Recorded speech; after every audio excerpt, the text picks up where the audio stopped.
estamos tan contentos y emocionados de poder celebrar con ustedes 30 años de la fidelidad de Dios en este lugar, lo que Dios ha hecho en esta casa, en esta ciudad y ahora extendiéndose a otras. Es algo extraordinario que celebramos con ustedes.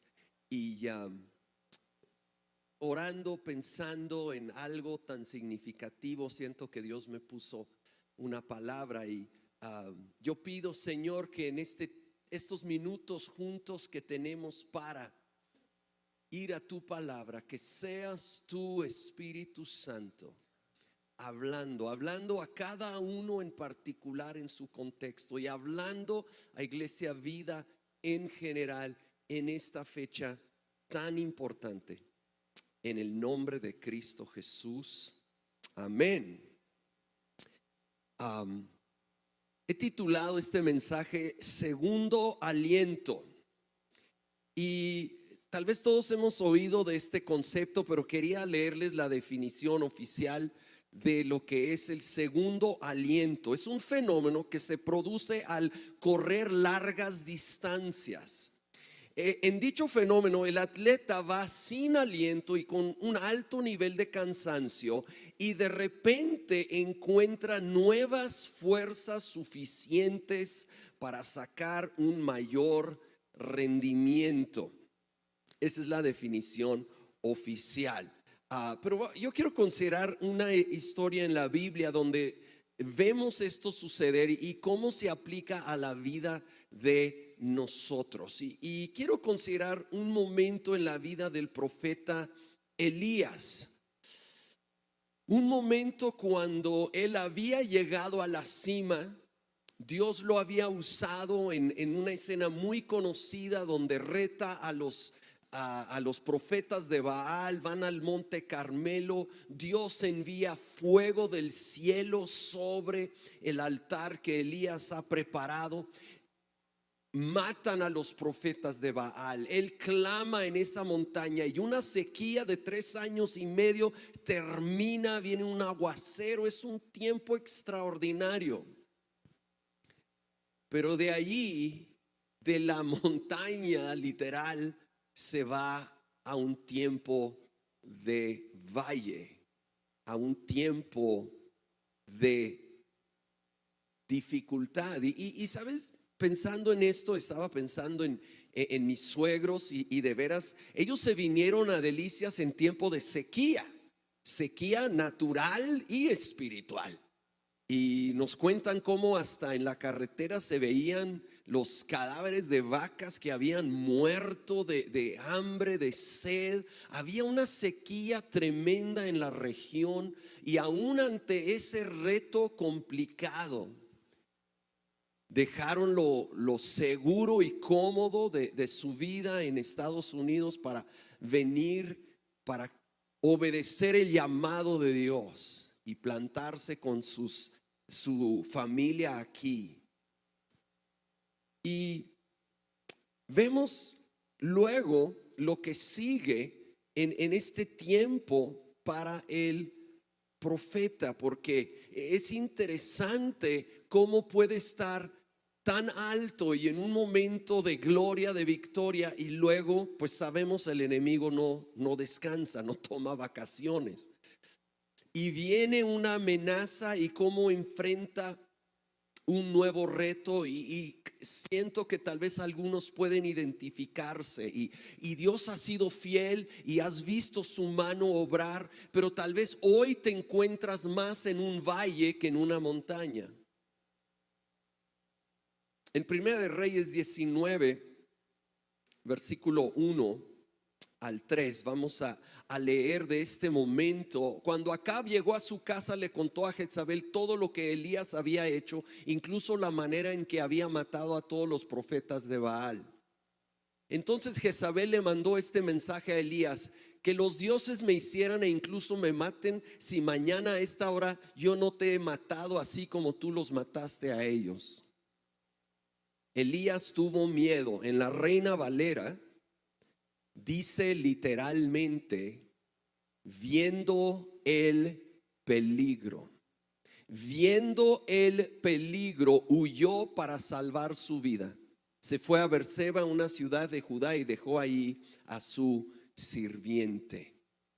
Este gran hombre de Dios, y nunca dejó de ser un gran hombre de Dios, Elías, pero dice, viendo el peligro.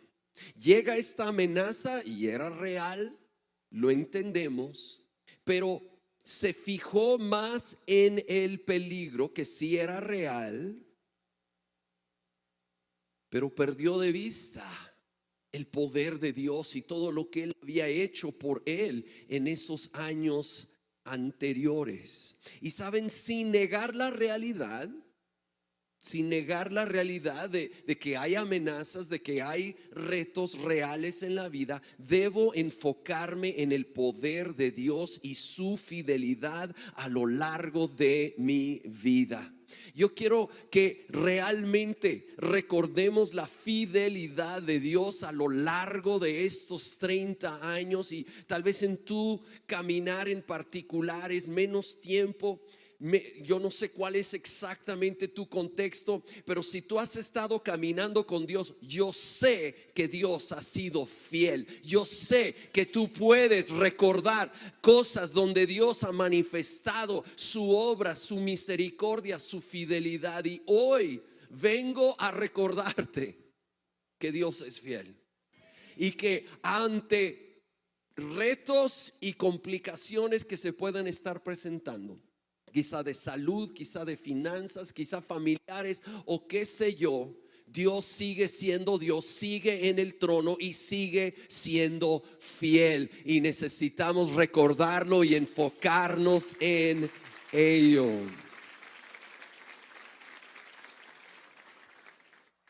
Ahora, si al profeta Elías le sucedió que perdió el enfoque, pues no me siento tan mal cuando me pasa a mí, porque sí me pasa a mí, a todos nos pasa. Pero ¿qué hay que hacer? Vamos a continuar leyendo. Vamos al versículo 4, el que sigue aquí en el pasaje de Primera de Reyes 19. Anduvo por el desierto un día de camino y vino y se sentó bajo un arbusto. Pidió morirse a ese grado y dijo: basta ya, Señor, toma mi vida, porque yo no soy mejor que mis padres. A pesar de la gran victoria anterior, está tan afligido que desea morir. Y saben, hay momentos de tristeza profunda que enfrentamos, a veces provocadas por algo específico, a veces sin ninguna aparente razón. Y bueno, yo quiero aclarar, yo sé que existen muchos tipos de depresión, no soy un experto en el tema, ni pienso hablar de ello. Hay depresión clínica que debe ser tratada con un profesional de la salud mental, y creo en ello, creo en atendernos, así como si tengo un problema de corazón, ir al cardiólogo. Creo que es parte de la provisión de Dios de sanidad para nosotros, el usar buenos doctores, buenas medicinas. Pero yo quiero hablar un poco más general de simplemente el desánimo extremo que a veces pega nuestra vida. Cuando tal vez sentimos: sí, gané esta victoria, Dios fue fiel, ahí la llevo, pero luego de repente llega otro golpe, llega otro mal diagnóstico, viene otro reto que no nos esperábamos, y podemos sentirnos identificados con el profeta Elías. Vamos a seguir leyendo, vamos al versículo 5, aquí en Primera de Reyes 19. Y acostándose bajo el arbusto se durmió, pero un ángel lo tocó y le dijo: levántate, come. Entonces vio que en su cabecera había una torta cocida sobre piedras calientes, una vasija de agua. Comió y bebió y volvió a acostarse. El ángel del Señor volvió por segunda vez, lo tocó y le dijo: levántate, come, porque es muy largo el camino para ti. Se levantó pues y comió y bebió, y con la fuerza de aquella comida caminó 40 días y 40 noches hasta Horeb, el monte de Dios. Vemos que lo primero que le da al Señor es algo bien natural: comida y descanso. A veces también necesitamos reconocer que necesitamos esos elementos naturales en nuestra vida, ¿sí? Dios así nos diseñó para necesitar, claro, en una manera balanceada, comer y descansar. Comer y descansar. Suena a las vacaciones de Navidad, ¿verdad? Comer y descansar, sobre todo cuando vengo con mis suegros, ¿verdad? Comer y descansar, comer y descansar. Algunos, no voy a mencionar cuál concuño, lo lleva a un extremo quizá, pero no se crean. Comer y luego de la comida me da sueño, ¿verdad? Y duermo y me da hambre y pues ahí está.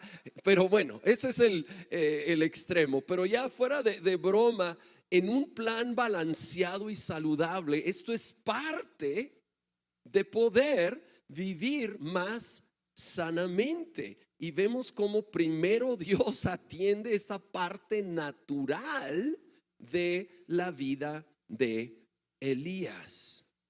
¿Sí? Saben, Dios estableció el día de reposo como un acto de descanso, pero también como un acto de confianza en Él. Esto viene desde la creación, cuando Dios reposó el séptimo día. No porque se cansó, Dios no se cansa, sino porque la obra estaba terminada.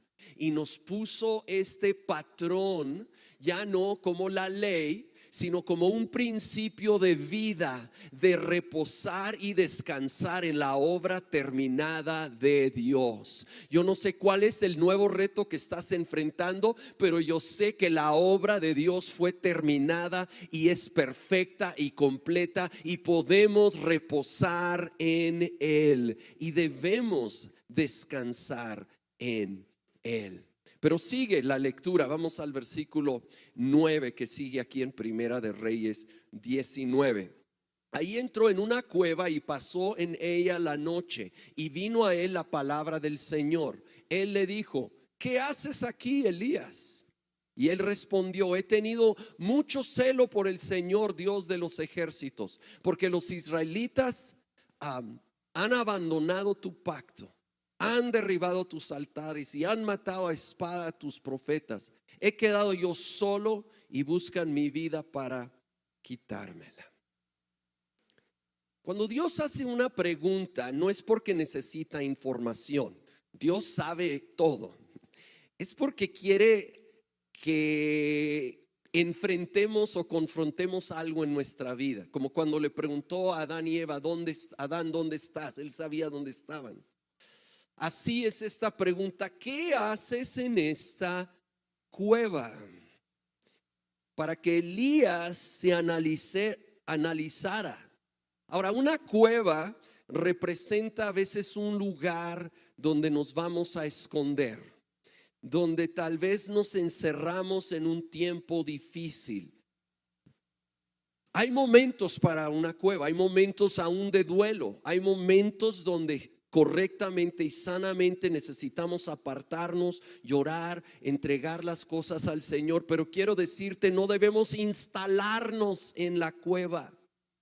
No le pongas ya servicio de internet en tu cueva. No instales un refri en tu cueva. No, es un momento y ahora es tiempo salir de esa cueva. Si tú has estado viviendo en desánimo, quiero darte esta palabra de parte de Dios el día de hoy. Los que están aquí, los que están viendo desde el campus, Dios quiere levantarte y nos llama a levantarnos, a salir de esa cueva quizás simbólica, donde por situaciones complicadas, sentimientos dolorosos nos hemos metido. Y de nuevo, hay un momento para ir y para llorar, por supuesto.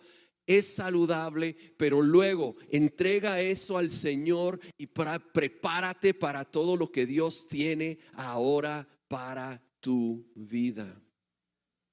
Ahora, Elías ahí expresa algo importante. Dijo: y soy el único que he quedado.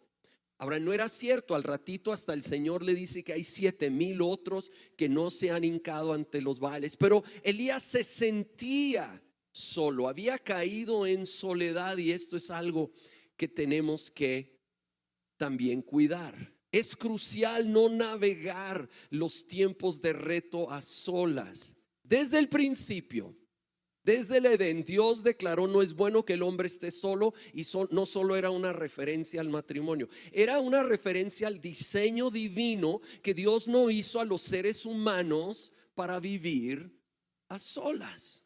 Aún el Señor Jesús en su vida terrenal tuvo amigos. Tuvo amigos y tuvo algunos muy cercanos, ¿verdad? Tres muy cercanos de los discípulos, realmente eran como amigos, que lo acompañaron en momentos gloriosos, como en el monte de la transfiguración, y en los momentos más difíciles, como en el huerto de Getsemaní. Encontramos en las escrituras vez tras vez un llamado a unos con otros, a vivir unos con otros. Yo te quiero animar: fomenta amistades, pero ojo, fomenta amistades con personas con las cuales ustedes van a ser de mutua edificación. Sí. Y cuidado con aquellas amistades que drenan tu fe, drenan tu ánimo. Y busca un poco de distanciamiento sabio con ellos mientras vas fomentando amistades con personas, de nuevo, con el cual puedes llorar juntos, pero puedes darse una palabra de ánimo, orar el uno por otro, y también nomás pasar un buen rato de convivio agradable, porque también es parte del diseño de Dios para nosotros. Si dices: bueno, pues es que nadie me busca y nadie me procura, quiero animarte: toma la iniciativa. Tú sé el que hace la llamada, el que hace la invitación. Fomenta esas amistades con personas que comparten tus convicciones y que pueden ser de mutuo apoyo. Continúa el texto, versículo 11. El Señor está hablando con Elías, ¿sí? Y entonces el Señor le dijo: sal y ponte en el monte delante del Señor. En ese momento el Señor pasaba, y un grande y poderoso viento destrozaba los montes y quebraba las peñas delante del Señor. Pero el Señor no estaba en el viento. Después del viento un terremoto, pero el Señor no estaba en el terremoto. Después del terremoto un fuego, pero el Señor no estaba en el fuego. Y después del fuego un susurro de una brisa apacible. Cuando Elías lo oyó, se cubrió el rostro con su manto y salió y se puso a la entrada de la cueva. Y una voz vino a él y le preguntó: ¿qué haces aquí, Elías? Hay varias manifestaciones fuertes: un viento recio, un terremoto, un fuego, cosas visibles, llamativas, espectaculares.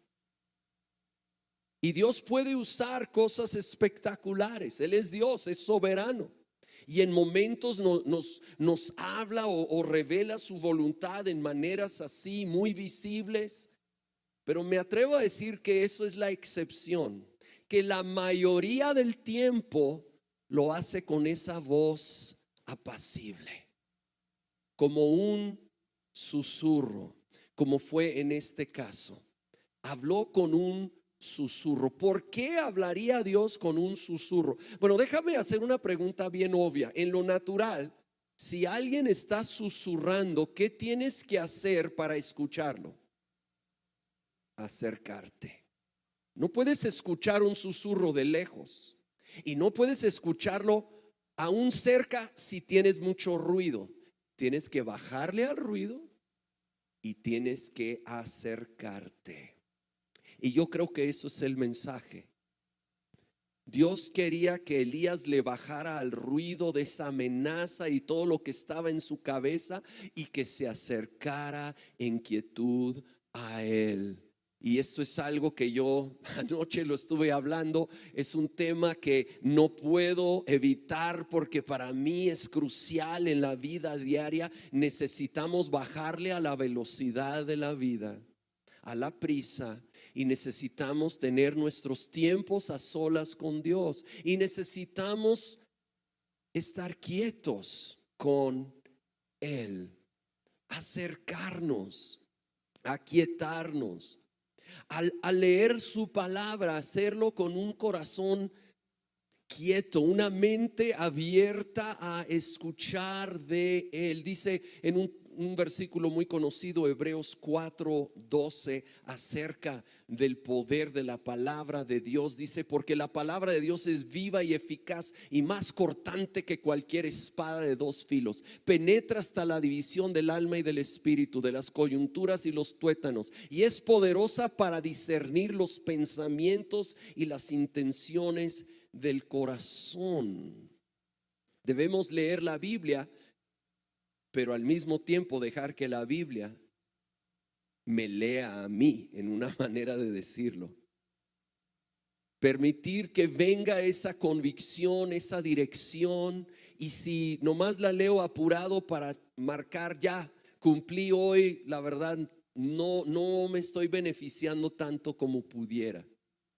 Leer y luego reflexionar. La Biblia lo llama meditar. Meditar, reflexionar, contemplar lo que Dios quiere hablar a mi vida. Acercarnos, escuchar su susurro, que principalmente viene a través de la Biblia.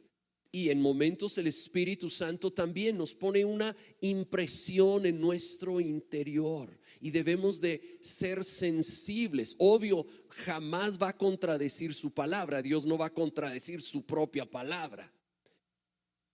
Pero con la base de la palabra, de la Biblia, Él trae muchas veces, o quiere traer, ese susurro a nuestro interior, esa impresión de algo que Él quiere hablarnos. Pero temo que a veces no me doy cuenta, porque estoy lejos o apurado, con mucho ruido. Y Él, así como lo hizo con Elías, nos quiere llamar a aquietar y acercarnos a Él. Un poquito más adelante, en el mismo pasaje, mismo Hebreos 4, vamos dos versículos después, versículo 14: teniendo pues un gran sumo sacerdote que trascendió los cielos, Jesús el Hijo de Dios, retengamos nuestra fe. Porque no tenemos un sumo sacerdote que no pueda compadecerse de nosotros, de nuestras flaquezas, sino uno que ha sido tentado en todo como nosotros, pero sin pecado.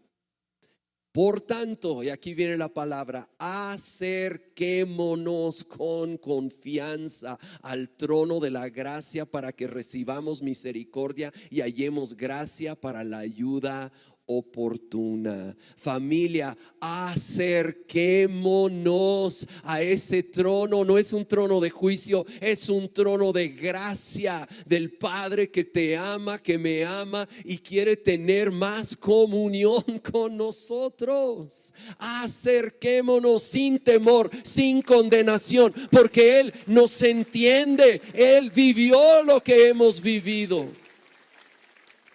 Dice que Él vivió esas tentaciones, Él sin pecar, pero de todos modos eran tentaciones. Entonces Él entiende nuestras debilidades, entiende nuestras luchas.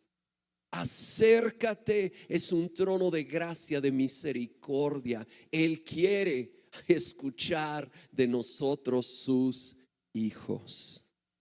Y ya que estuvo quieto, ya que se aquietó el profeta Elías, Dios le habla, versículo 15 y 16, aquí mismo en Primera de Reyes 19. Y el Señor le dijo: ve, regresa por tu camino al desierto de Damasco, y cuando hayas llegado, ungirás a Hazael por rey sobre Aram. Y a Jehú, hijo de Nimsi, ungirás por rey sobre Israel. Y a Eliseo, hijo de Safat de Abel Meola, ungirás por profeta en tu lugar. Y más que lo específico que le dijo, lo que quiero notar y quiero enfatizar en estos minutos que nos quedan, es que le comisionó con unas nuevas tareas. Era tiempo para un segundo aliento para Elías, una nueva etapa de ministerio, una nueva etapa de vida. Y algo que nos ayuda a salir de las cuevas de tristeza o confusión es activarnos sanamente. No solo en lo que se me ocurre y luego sobrecargo mi horario, pero sanamente. Hay algunos aquí, perdón que lo diga, al fin y al cabo mañana me regreso a Juárez, ¿verdad? Que han quedado muy pasivos, muy tranquilos. Y creo que el Señor dice, parte de que tú puedas salir de tal vez un tiempo de desánimo, un tiempo de cueva, es empezar a servir nuevamente, es activarte aquí en la iglesia o bien en una oportunidad que Dios te da donde tú trabajas, en tu contexto de ser luz, de ser sal, de ser un instrumento de Dios para compartir el evangelio, de bendecir a alguien. Ahí donde te encuentras quizá es algo que tú puedes sembrar en la vida de aún tu familia. Cada uno en su contexto debe de estar sirviendo al Señor en alguna manera, en alguna expresión. El Señor le dijo a Elías: tengo todavía bastante tarea para ti, tengo nuevos retos para ti. Iglesia Vida, Dios ha sido increíblemente fiel estos 30 años y nos gozamos y celebramos con ustedes todo lo que Él ha hecho hasta ahora. Pero Dios tiene grandes tareas y propósitos y misiones para esta iglesia. Vamos por ese segundo aliento, vamos por todo lo nuevo que Dios tiene, tanto aquí en Delicias como en Cuauhtémoc, como en Chihuahua, como en Parral, en cada uno de estos campus y cada uno en su casa, su vida.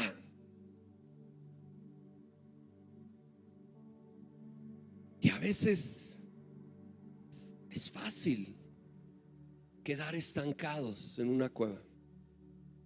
Tengo un amigo allá en la iglesia en Juárez, estuve hablando con él hace poco, se llama Felipe de la Rosa, tiene 70 años de edad. Este año su esposa falleció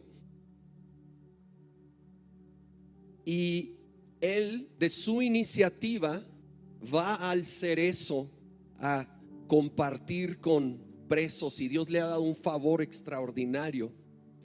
Y me expresó cómo fue tan importante para él cuando quería caer en una depresión por perder a su esposa. Seguir sirviendo al Señor ha sido una fuente de aliento, de ánimo, de propósito. Yo no sé cuál es tu situación, pero yo sé que hay alguien que puede ser ministrado, bendecido por tu vida. Y al tú bendecir a otro, tú vas a ser bendecido, tú vas a ser animado. Busquemos estar activos, sirviendo a los demás. Así servimos al Señor.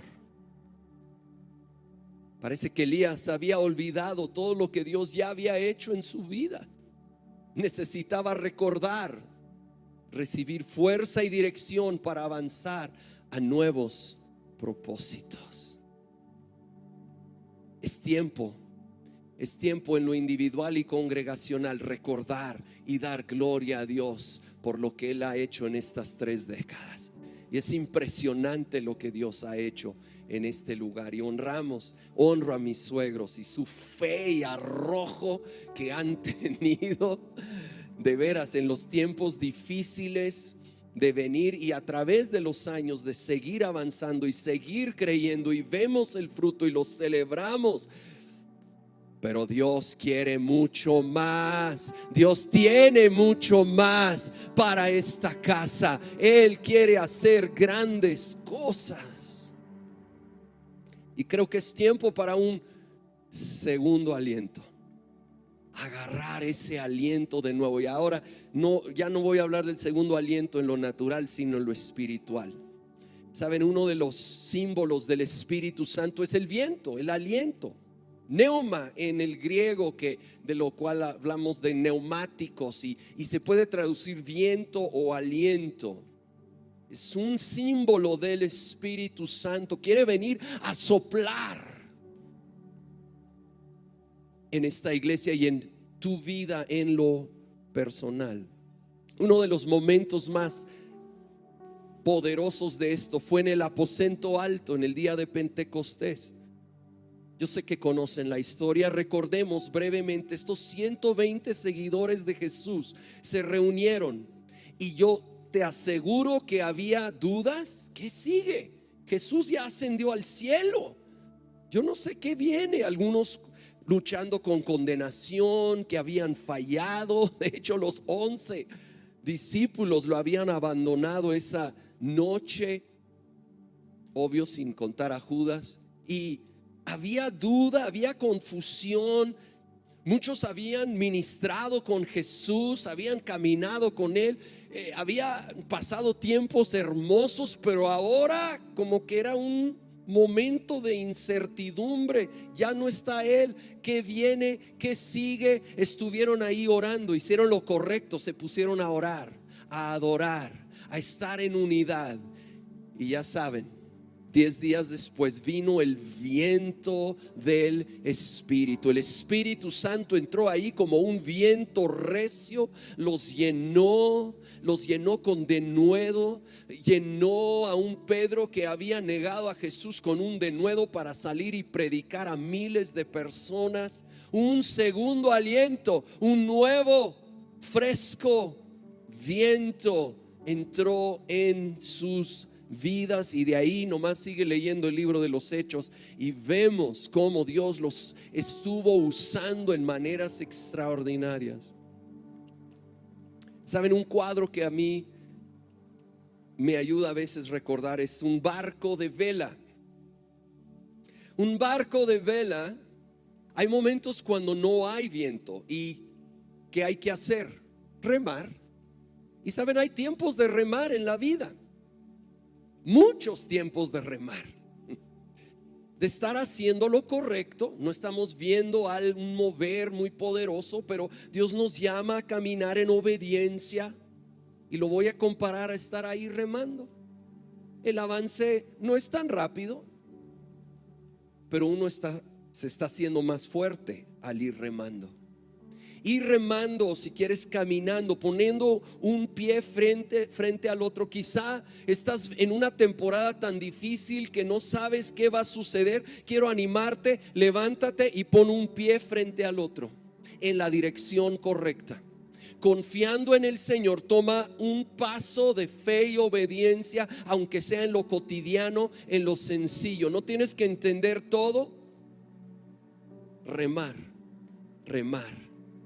Pero de repente viene un nuevo soplo de viento, y hay que estar atentos para levantar la vela, para agarrar ese viento y que empiece a ser movido a toda velocidad ese barco, ya no en fuerzas de remar, sino por el viento. Y ahora aplicándolo al Espíritu, yo creo que Él quiere venir a soplar nueva vida, nuevo aliento. Estemos atentos, estemos anhelando y buscando más y más del Espíritu Santo en nuestras vidas, en Iglesia Vida. Sí, remando, haciendo lo que debo de hacer, pero expectante y atento a ese soplo del Espíritu que quiere venir a hacer mucho más allá de lo que tú y yo podemos hacer en nuestras fuerzas. Y termino con unas palabras conocidas del apóstol Pablo. Cuando Pablo escribió la carta a los Filipenses, él estaba en la prisión. Él había recorrido muchos años de ministerio, plantado muchas iglesias, enfrentado todo tipo de reto, y estaba recordando la fidelidad de Dios al escribir a los Filipos, la iglesia de los filipenses. Y en Filipenses 1, voy a empezar desde el versículo 3. Doy gracias a mi Dios siempre que me acuerdo de ustedes. Pido siempre con gozo en cada una de mis oraciones por todos ustedes, por su participación en el Evangelio desde el primer día hasta ahora. Antes de leer el siguiente versículo muy conocido, vemos a Pablo recordando la fidelidad de Dios en la vida de esta iglesia en Filipos, recordando cómo ellos habían participado con él, recordando, y creo que es saludable. La Biblia en varias ocasiones menciona que debemos recordar lo que Dios ha hecho, debemos traer a memoria lo que Él ha hecho. Debo mi alma alabar al Señor y no olvidar ninguno de sus beneficios. Sí, debemos hoy decir: alma mía, bendice al Señor y no olvides ninguno de sus beneficios, de sus bendiciones, de su fidelidad. Él ha sido fiel con nosotros, nos ha traído hasta aquí el día de hoy, y eso es digno de ser recordado y alabado. Pero luego va el versículo 6 y dice: estoy convencido precisamente de esto, que el que comenzó en ustedes la buena obra la perfeccionará hasta el día de Cristo Jesús. Sí, han corrido bien. Dios ha sido fiel, pero ¿saben qué? Esto no ha terminado. Y el que comenzó la buena obra, el que ha sido fiel hasta el día de hoy, estoy convencido, le añade, que Él va a perfeccionar, va a terminar, va a acabar la buena obra que Él ha comenzado. Oh, toma esta palabra para tu vida, para tu familia, para tu contexto. El Dios que ha empezado una buena obra no la va a dejar a medias, la va a terminar, la va a acabar, la va a perfeccionar, va a terminar la buena obra que ha comenzado. Creo que Él merece más gloria el día de hoy. Creo que Él merece ser alabado. Iglesia Vida, el Dios que ha comenzado la buena obra la va a perfeccionar. El Dios que empezó la buena obra la va a terminar, porque Él es bueno, Él es fiel y Él va a terminar sus propósitos, sus planes. Hablando de cuevas, Jesús fue puesto en una cueva. Realmente las tumbas de ese tiempo eran cuevas, y después de morir fue puesto en una. Y todos aquí sabemos muy bien que no se quedó mucho tiempo en esa cueva. Él resucitó y salió de ahí. Y obvio, su muerte en la cruz y su resurrección es la base de nuestra fe, de nuestra salvación. Pero ojo, no solo de nuestra salvación, de nuestro diario vivir. Porque en una manera, voy a decirlo, enfrentamos muertes emocionales a través de la vida. Muertes emocionales, lo voy a llamar así. Retos tan difíciles, tan complicados, que parecen una muerte en algún aspecto o expresión de nuestra vida. Pero aunque lo sabes, te quiero recordar hoy: Jesús no se quedó en la cueva. Jesús resucitó, Jesús vive, y porque Él vive hay esperanza viva para cada uno de nosotros el día de hoy.